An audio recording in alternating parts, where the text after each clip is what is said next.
So moment of inertia, it is denoted with I. Formula for this is I is equal to m into k square, where k is called radius of gyration.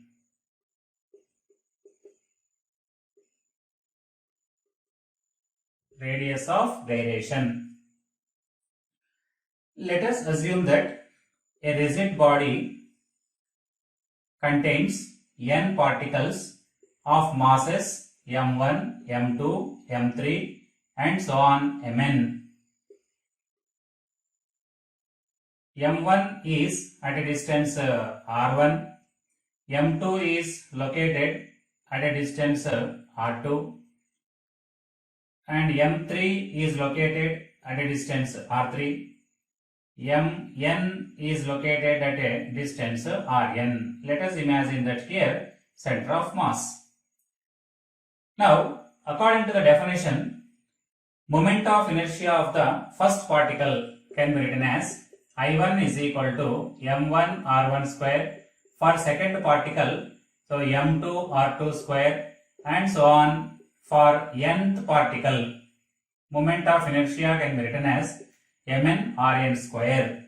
Therefore, moment of inertia of a rigid body I is equal to I1 plus I2 plus I3 plus and so on plus In.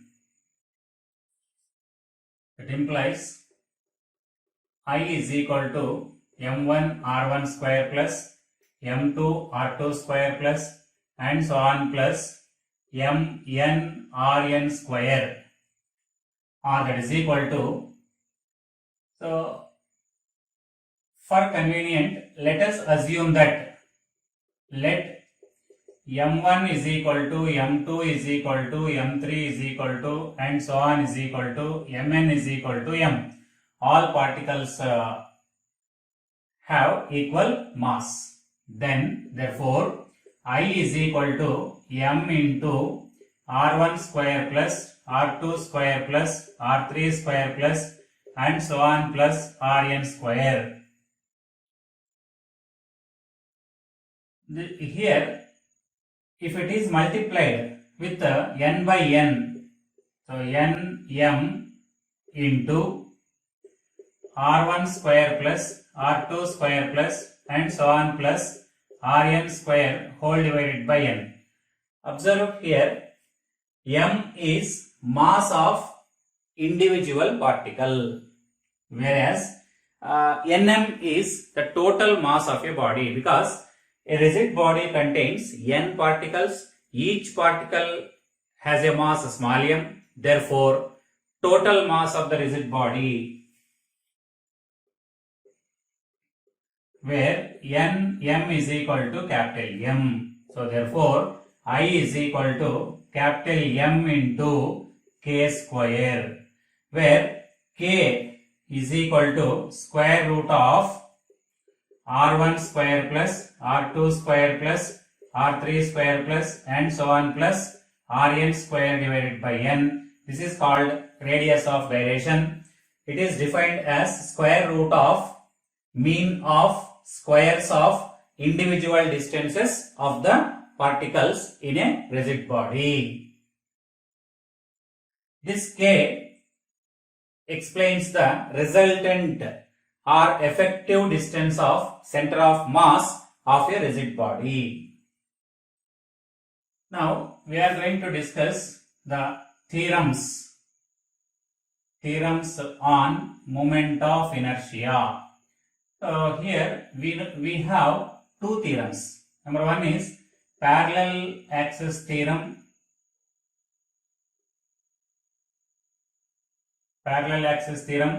and second one is perpendicular axis theorem.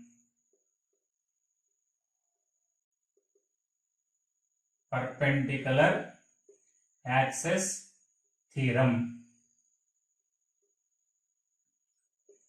So these two theorems helpful to know the moment of inertia of a plane lamina or of a rigid body when the moment of inertia of the same body known with respect to any one axis. So here, first of all, the first one is parallel axis theorem. So let us assume that a rigid body of mass capital M and center of mass of this body is assumed at C. Let us imagine that axis passing through the center of mass. Let us take here, this is AB is the axis passing through the center of mass. If we know the moment of inertia of this rigid body about this axis passing through the center of mass, next, to know the moment of inertia of the same body about another axis which is parallel to the present axis, we can use the parallel axis theorem. So let us also imagine that another axis parallel to the given axis, this we can assume as A dash B dash is the new axis. Now we want to find out the moment of inertia of the rigid body about A dash B dash axis when we know the moment of inertia about the axis AB passing through the center of mass. Let us imagine that here x is the perpendicular distance between the two axes. To apply the parallel axis theorem, let us first the rigid body be divided into number of particles each of mass equal to small m, and let us imagine that a particle of mass m at a distance small r from the A dash B dash axis. So here can complete the picture here, and according to the statement we can write the moment of inertia about the new axis is equal to moment of inertia about an axis passing through the center of mass plus total mass of the rigid body into square of the perpendicular distance between the two parallel axes. So this is the statement. According to statement, we can write it as I is equal to IC plus mx square. Next, perpendicular axis theorem.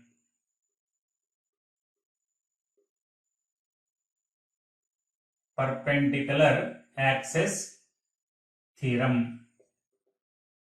So this perpendicular axis theorem can be used only for plane laminas, but parallel axis theorem can be used for all kinds of, either it may be used for plane laminas or for any kind, all types of rigid bodies.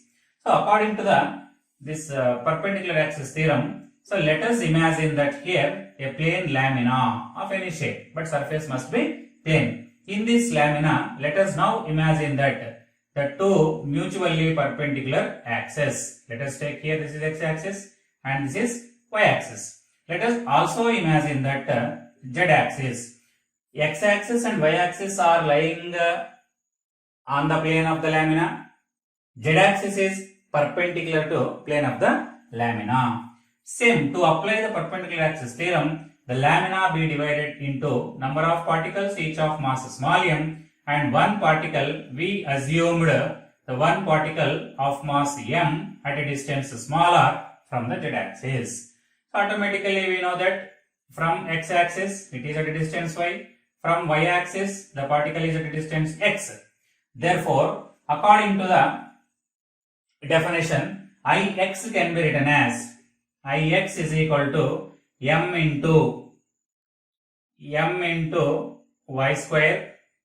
Iy can be written as m into x square, and Iz, this is Ix and Iy. According to the statement, Iz is equal to Ix plus Iy. So Iz is equal to, for a single particle we wrote already Ix is equal to small m into y square. For total particles, can write it as sigma m into y square plus summation or sigma m into x square iy, or sigma m into x square plus y square. Sigma m is capital M and x square plus y square in the last diagram, that is r square. So this is Iz. Moment of inertia, or the statement. According to the statement, you can write it as Iz is equal to Ix plus Iy, where z-axis is perpendicular to lamina. Ix and Iy also two mutually perpendicular axes lying in the lamina. Here z-axis, x-axis and y-axis, all the three are mutually perpendicular to each other. Next, we will move to the some derivations, that is moment of inertia of certain bodies. Under this heading, let us first take a thin rod. Under this, moment of inertia of a thin rod about an axis passing through the center and perpendicular to its length. Let us assume that y dash is the axis passing through the center and perpendicular to length of the rod. About this axis, moment of inertia can be written as I is equal to ml square divided by 12. Next one is, if the axis of rotation passing through the end, passing through one end of the rod. Now, moment of inertia about this axis.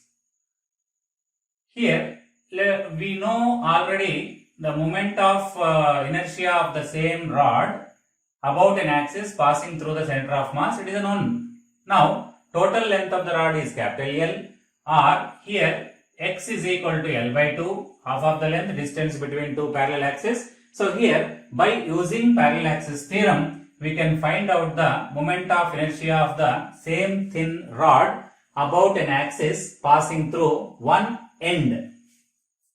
According to parallel axis theorem, I is equal to IC plus mx square, where IC is equal to ml square by 12 plus m into x is equal to L divided by 2 whole square. That is equal to ml square by 12 plus ml square by 4.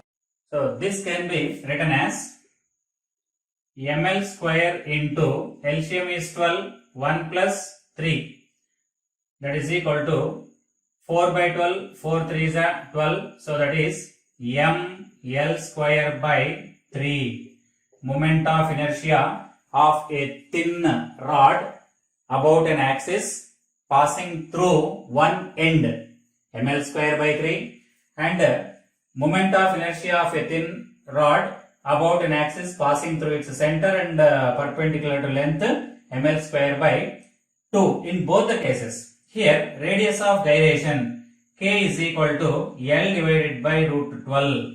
In this case, L by root 12, because I is equal to mk square, where k is L by root 2, and in this case, k is equal to L divided by root 3, radius of gyration, L divided by root 3. Next, second one, you can take it as uniform circular ring.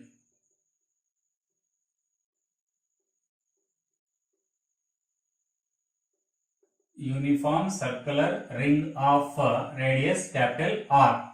Under this, first one, moment of inertia of a circular ring. Moment of inertia of a circular ring about an axis passing through its center and perpendicular to plane of the ring. I is equal to m into r square, where m mass of the ring, r radius of the ring. Second one is moment of inertia of a circular ring about an axis passing through a tangent and perpendicular to plane. Let us take here, this is the axis passing through the center of mass. About this axis, moment of inertia is, this is IC, mr square.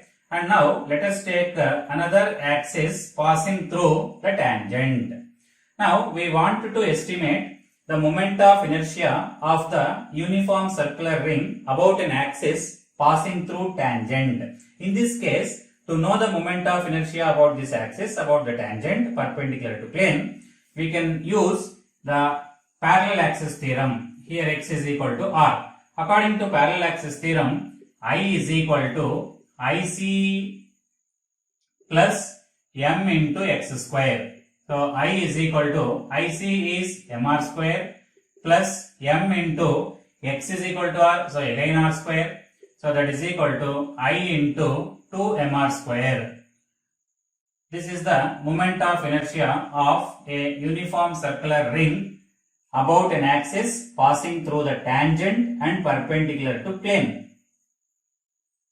K, radius of gyration, can be written as I divided by m, that is equal to square root of 2m r square divided by m. M cancel here. So radius of gyration K is equal to root 2 into r. Next point, about any diameter, moment of inertia of a circular ring about any diameter. Let us take here two diameters. One you can imagine as x-axis and another one is y-axis. So diameter, horizontal diameter imagined as x-axis, vertical diameter imagined as y-axis. The first case here, this line now becomes the z-axis. So this is the axis passing through the center of the ring and perpendicular to its plane.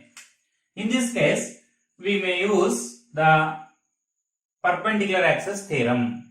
According to perpendicular axis theorem, Iz is equal to Ix plus Iy. Iz is equal to Ix plus Iy. So Iz, but due to symmetry, all diameters are same. So that due to symmetry, we can take it as Ix is equal to Iy is equal to I and Iz is equal to mr square, where z-axis is the axis passing through the center and perpendicular to plane of the ring. So mr square is equal to I plus I, that is equal to 2I, or I is equal to mr square divided by 2. This is the moment of inertia about an axis or about any diameter. Moment of inertia of a uniform ring about any diameter, where radius of gyration K can be written as r divided by root 2. Moment of inertia of a uniform circular ring about a tangent parallel to diameter. About a tangent parallel to diameter. Here we can use parallel axis theorem. So this is now diameter. Now we want to find out the moment of inertia of a circular ring about a tangent parallel to diameter or tangent in the plane. According to parallel axis theorem, I is equal to IC plus mx square. I is equal to, where IC is moment of inertia of a circular ring about any diameter. So m r square by 2 plus m into x is equal to r, so r square, that is equal to 3 by 2 mr square. 3 by 2 mr square, and radius of gyration in this case K is equal to square root of 3 by 2 into r.